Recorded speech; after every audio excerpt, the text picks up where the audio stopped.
Hi friends, welcome మన ఉమ్మడి వంటలు ఛానల్కు. ఈరోజు నేను చూపించబోయే రెసిపీ పాలకూర, శనగపిండి, మన లావు మిరపకాయలు ఉంటాయి కదా, వీటన్నింటిని వేసి బజ్జీలు చేస్తున్నాను ఫ్రెండ్స్. ఎలా చేస్తానో చూపిస్తాను. వీటిని సన్నగా తరుక్కోవాలి. పాలకూరని సన్నగా తరుక్కోవాలి. ఇలా సన్నగా తరుక్కునే వీటన్నింటిని తీసి ఒక బౌల్లో వేసుకోవాలి.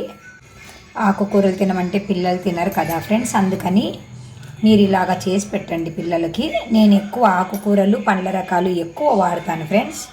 మీరు కూడా ఎక్కువ వాడి ఆరోగ్యాన్ని మంచిగా చేసుకోండి ఫ్రెండ్స్. మందులకు మాత్రలకు పెట్టకండి ఫ్రెండ్స్. ఇందులోనే తగినంత సాల్ట్ వేసుకోవాలి, కొద్దిగా వంట సోడా వేసుకోవాలి, కొద్దిగా జీలకర్ర వేసుకుంటున్నాను, శనగపిండి వేసుకుంటున్నాను. వీటిని బాగా కలుపుకోవాలి. ఫస్ట్ కలిసేటట్టుగా. తక్కువ వస్తే ఇంకా కొంచెం శనగపిండి వేసుకోండి ఫ్రెండ్స్. నీళ్ళు మోస్ట్లీ పట్టకపోవచ్చు, ఒకవేళ పట్టినా కూడా కొంచెం ఒక స్పూన్తో వేసుకోండి ఫ్రెండ్స్. ఎక్కువ వేసుకుంటే మీకు లూజ్ అయిపోతుంది. నాకు ఇంకొంచెం శనగపిండి పడుతుంది.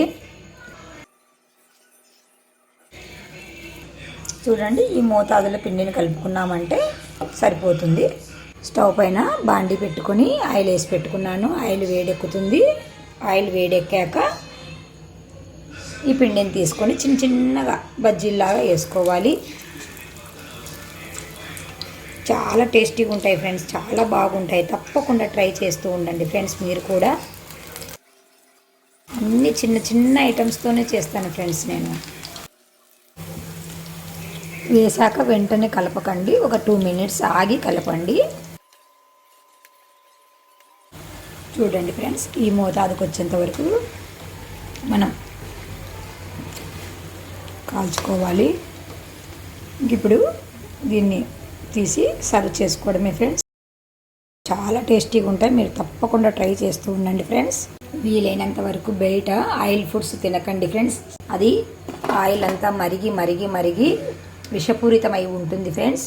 కాబట్టి తప్పకుండా మీరు ఇంట్లోనే కొంచెం ఓపిక తెచ్చుకొని పని అనుకోకుండా ఇంట్లోనే చేసుకోండి ఫ్రెండ్స్. Bye bye friends.